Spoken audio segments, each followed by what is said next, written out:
shore on a coastline, very recognizable by its shorthand, the way it's known to the locals long before it was a TV show. It was called the Jersey Shore, and it still is. It's still there. About 130 miles of it, battered badly. Portions of it may never be the same. Ron Allen is there for us tonight.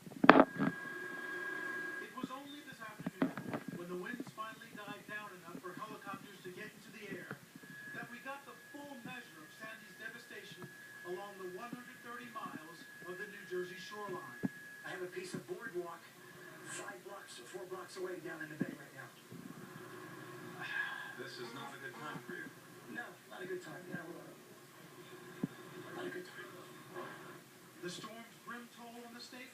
At least 6 people dead, thousands displaced from their homes, thousands more stranded, necessitating rescues throughout the day, including in Atlantic City, which was almost 80% underwater.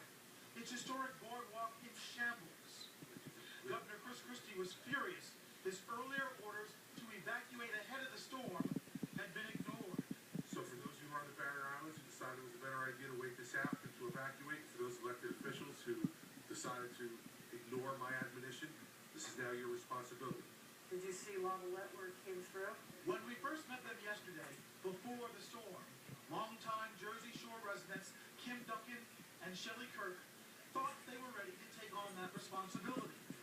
Best friends and neighbors in Bayhead for decades, they were determined to stick this storm out together. To me, it's more about my house. It's my home. This is my roof over my head. I don't want to leave it.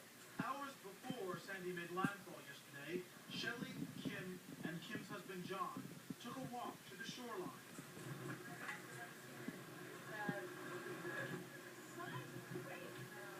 150 feet of beach was now underwater. No, when we come back, even at midnight tonight, this will all be gone.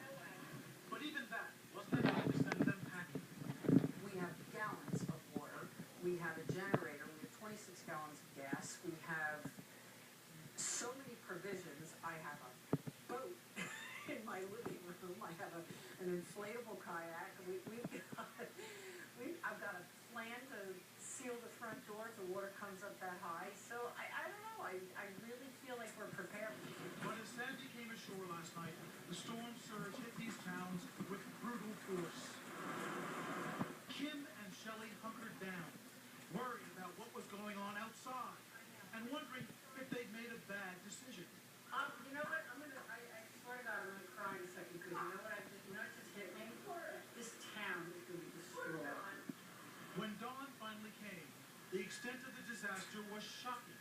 Up and down the coast, dunes were toppled, and seawalls breached. Houses were submerged. Tourist meccas like Seaside Heights were destroyed. Oh my God. Here in Point Pleasant Beach, Teresa Springsteen walked through the ruins of her restaurant. It's material things, but it's still, you're like, how are we going to get through this?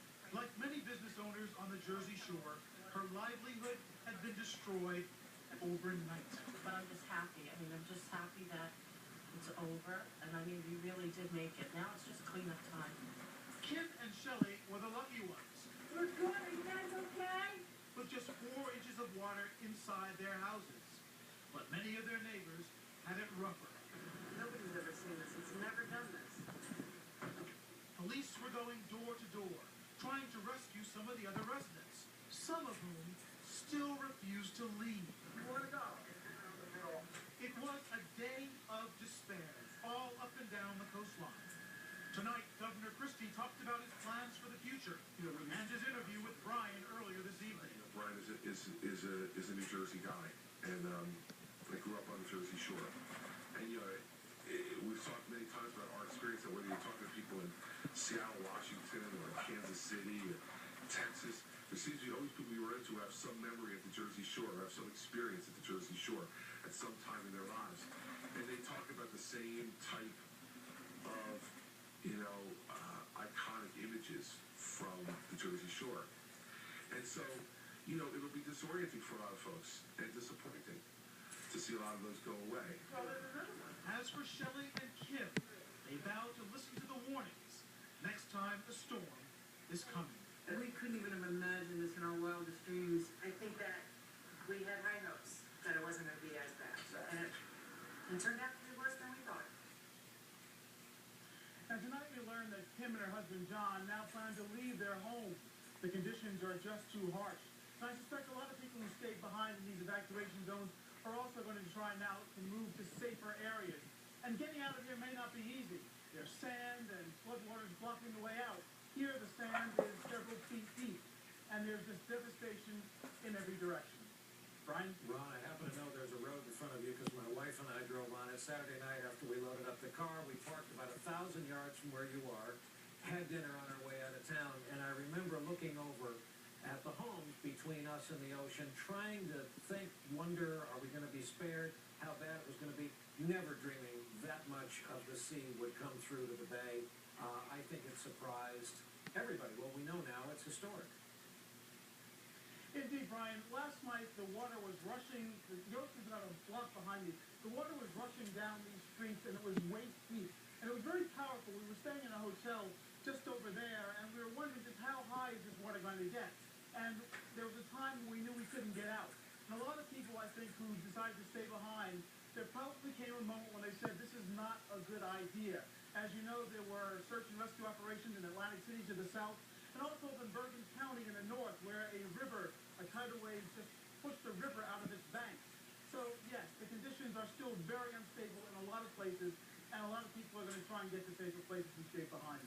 Well, as Chris Christie said, it is a state where you can take your family to the boardwalk on a Saturday night and see the governor with his family on the boardwalk, because everybody kind of grew up in the same place. Ron Allen, Point Pleasant Beach, where we hope to locate ourselves by this time tomorrow night. Ron, thanks for your day of reporting on top of a night of reporting.